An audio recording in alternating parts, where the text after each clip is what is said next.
Ladies and gentlemen, friends, a warm welcome to our 5th Ethics and Digitalization Conference, which we are holding in partnership with Venice International University and the Center for the History of Women Philosophers and Scientists, under the patronage of the European Parliament.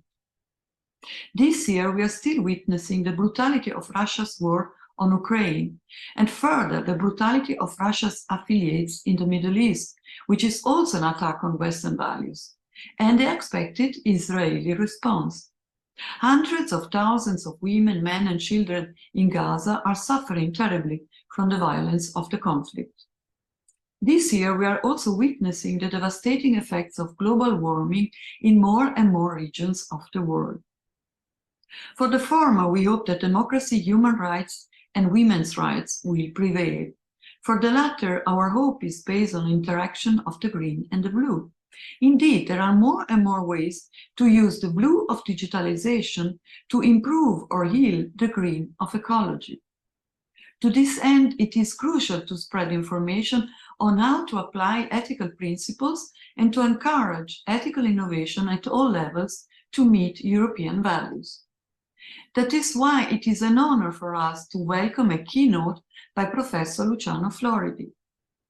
As the founding director of the Digital Ethics Center at Yale University, he will also tell us about his work so that we can be inspired to further expand the establishment of digital ethics centers at different levels and spread the spark around the world.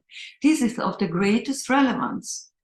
In light of the current geopolitical situation and the continuing quest for power by dictatorships, autocracies, and theocracies, it is important to promote democracy, ethical principles, human rights, and women's rights. Because only in a democratic order, even if not perfect, can freedom of the press and expression flourish, gender equality advance, climate crisis be seriously combated, and prosperity fairly distributed.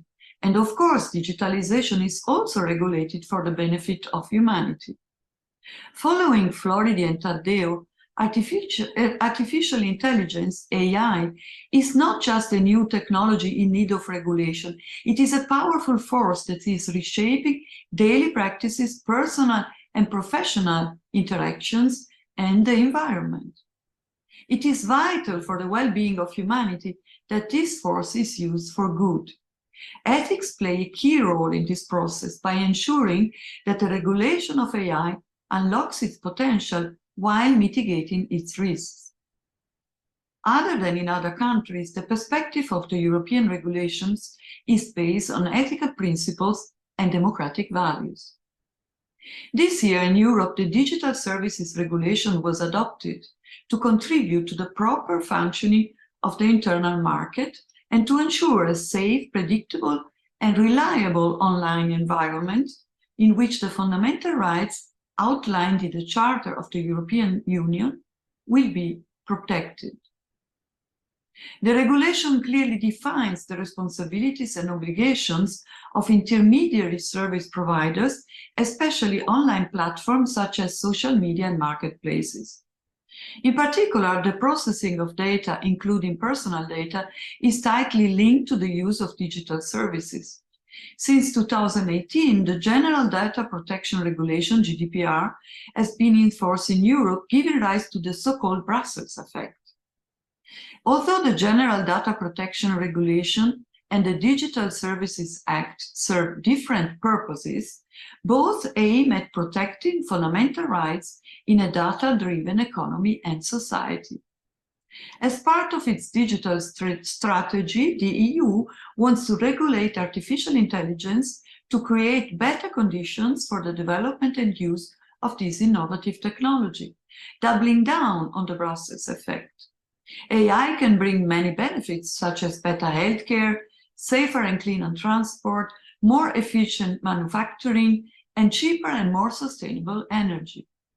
In June this year, the members of the European Parliament adopted their negotiating position on the AI law.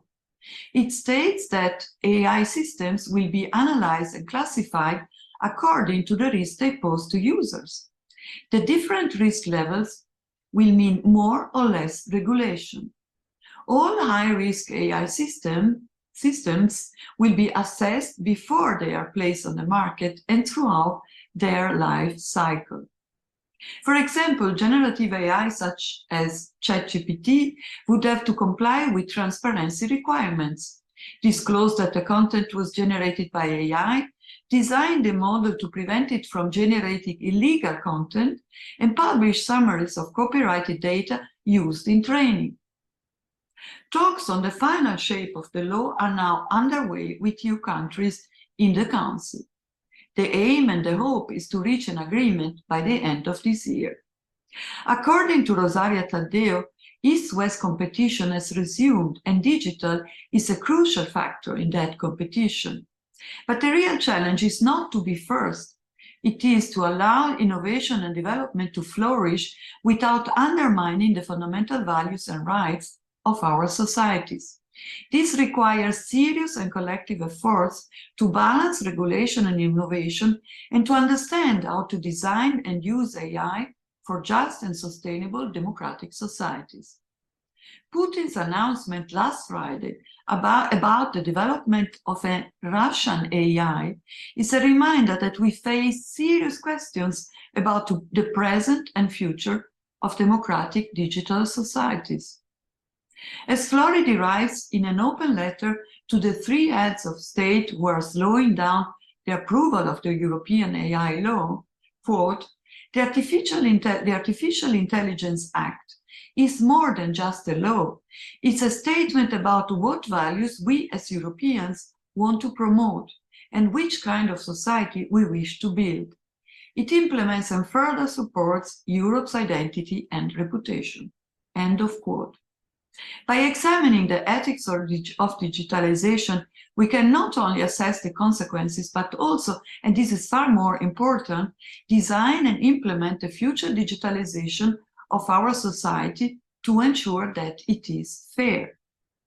Conferences like this seek to improve citizens' digital literacy and to foster their participation in the public sphere in order to facilitate the development of institutions that bring out the best in humans. All this and much more is to be presented and debated by our esteemed academic speakers. There will also be a chance to learn more about organizations, business ideas, foundations, and projects, which each in their unique way are contributing to better interaction between people, the planet, and digital technologies. We are pleased to present a gender-balanced program. And many thanks to all our passionate speakers who have made this event possible. Cordial thanks to the European Parliament for taking on the patronage again this year. This recognition is a great honor for us.